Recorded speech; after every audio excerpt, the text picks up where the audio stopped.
এত পরিমাণে দুজনের ঠান্ডা লেগেছে, তাই সন্ধ্যাবেলা একটু আদা আর এলাচ দিয়ে একটু চা করে নিচ্ছি। রোজ সন্ধ্যায় আমাদের চা খাওয়া হয় না, যেদিন ওর মর্নিং থাকে সেদিনই আমরা সন্ধ্যাবেলা একটু চা খাই। আর চায়ের সঙ্গে দেখুন কত কিচ্ছু নিয়েছি। চা খেতে খেতে ওর ইচ্ছে হলো রাতে স্যুপ খাবে। যেমন কথা সেরকম কাজ।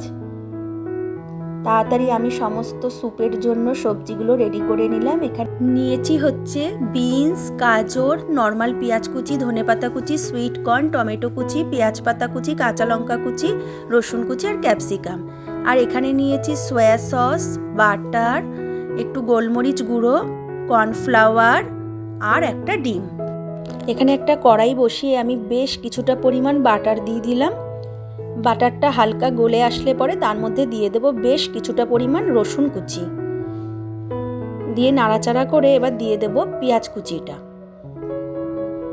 পেঁয়াজ কুচিটা দিয়েও আমি ভালো করে নাড়াচাড়া করে নেব। দুটো কাঁচা লঙ্কা কুচিও ওর মধ্যে দিয়ে দেব। একটু পেঁয়াজটা ভাজা ভাজা হলে দিয়ে দেব সমস্ত সবজিগুলো। টমেটো, ধনেপাতা আর পেঁয়াজ পাতাটা বাদ দিয়ে আমি সবজিগুলো দিয়ে দিলাম। সবজিগুলো আমি একটু হালকা ভেজে নেব।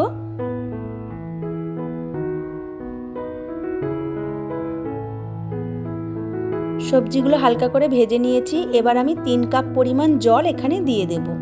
কিছুক্ষণের জন্য চাপা ঢাকা দিয়ে রাখলাম। স্যুপটা আমার ফুটে এসেছে। দিয়ে দেব এবার পরিমাণ মতো নুন। নুনটা দিয়ে মিশিয়ে নেব। নেওয়ার পরে দিয়ে দেব টমেটো কুচি আর ওই পেঁয়াজ পাতা কুচিটা।